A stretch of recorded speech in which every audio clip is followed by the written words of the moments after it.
इंदौर शहर में हत्याओं का दौर थमने का नाम ही नहीं ले रहा है। जहां पिछले कुछ घंटों की बात की जाए तो 3 अलग अलग थाना क्षेत्र में हत्याएं हो चुकी है। इसके अलावा कई जगह चाकूबाजी की घटना भी देखने को मिली है। चाकूबाजी और हत्याओं को देखते हुए पुलिस पर भी कई सवालिया निशान खड़े हो चुके हैं। इंदौर शहर में कुछ घंटों के भीतर 3 हत्या और हत्याओं का समय भी लगभग एक ही जैसा।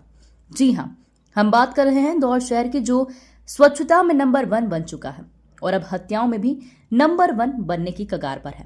पहली हत्या आजाद नगर थाना क्षेत्र में राजा सोनकर नाम के व्यक्ति की मामूली तात्कालिक विवाद में चाकुओं से गोदकर हत्या कर दी गई।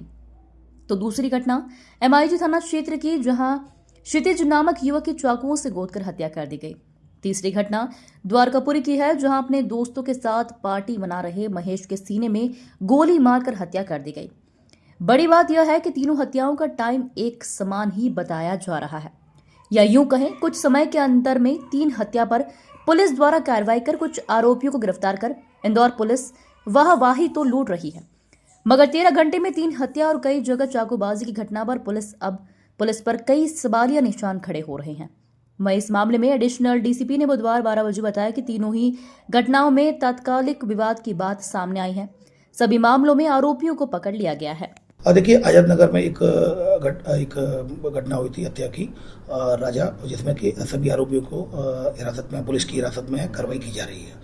दूसरी घटना हुई थी, ये भी जो राजा की जो घटना हुई थी वो तात्कालिक विवाद को लेकर थी। ये आपस में बैठकर ही ये पार्टी कर रहे थे, फिर एकदम से ये एक कोई तात्कालिक विवाद हुआ, उसके बाद ये घटना हुई।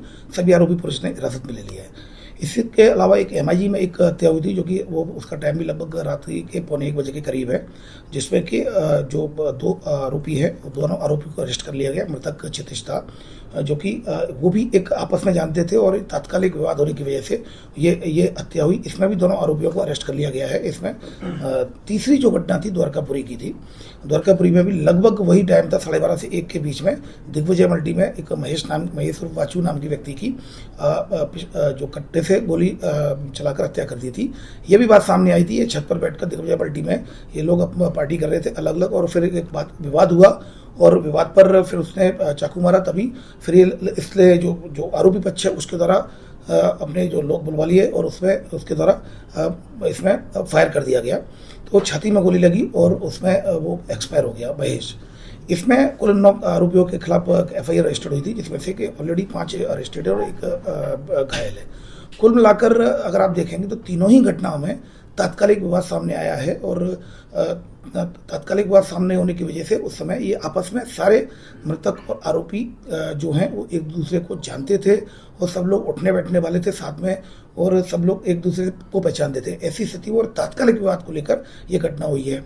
निश्चित रूप से पुलिस ने इसमें बहुत तेजी से काम करते हुए लगभग 90% तीनों केसेज में 90% आरोपियों को हिरासत में ले लिया गया है, और जो भी हथियार जिससे घटना हुई है वो सारे भी जब्त किए जा रहे हैं। तो निश्चित रूप से पुलिस ने बहुत तेजी से 13 घंटे में अगर ये 3 घटनाएं हुई हैं, तो कहीं ना कहीं 13 से भी कम घंटे में 10 घंटे के अंदर अंदर पुलिस ने कार्रवाई करते हुए सभी लगभग 90% आरोपियों को हिरासत में ले लिया गया है। चूंकि तात्कालिक विवाद था, अगर कोई पूर्व का कोई विवाद होता, अगर पूर्व की कोई घटना होती, किसी बात को लेकर कोई गैंगवार होता, तो निश्चित रूप से माना जा सकता था। लेकिन इस पर बहुत कड़ी व्यवस्था लगाई गई थी, किसी प्रकार की कोई भी घटना ना होने पाए। लेकिन चूंकि जो लोग आपस में ही एक दूसरे को जानते थे, और अगर तीनों ही घटनाओं में देखेंगे तो आपस में एक दूसरे को जानते थे और साथ में ही बैठे हुए, तात्कालिक विवाद को लेकर अचानक से फिर इस तरह की घटनाएं हुई है। पुलिस ने समय रहते बहुत कम समय में ही आरोपियों को हिरासत में ले लिया। देखिए, इसमें जो आरोपी है, इसमें जो जिसका जलावधर था, वो जलावधर की उसके जो मृतक राजा, उसका भी क्रिमिनल रिकॉर्ड था, उसका जलावधर, लेकिन अवधि समाप्त हो चुकी थी। और इसमें अगर हम देखेंगे तो दूसरे केसेज में MIG में भी जो दोनों आरोपी पकड़े गए हैं उनका भी आपराधिक रिकॉर्ड है, और दिग्विजय मल्टी में भी कुछ क्रिमिनल अपराध दिखाया जा रहा है इनका।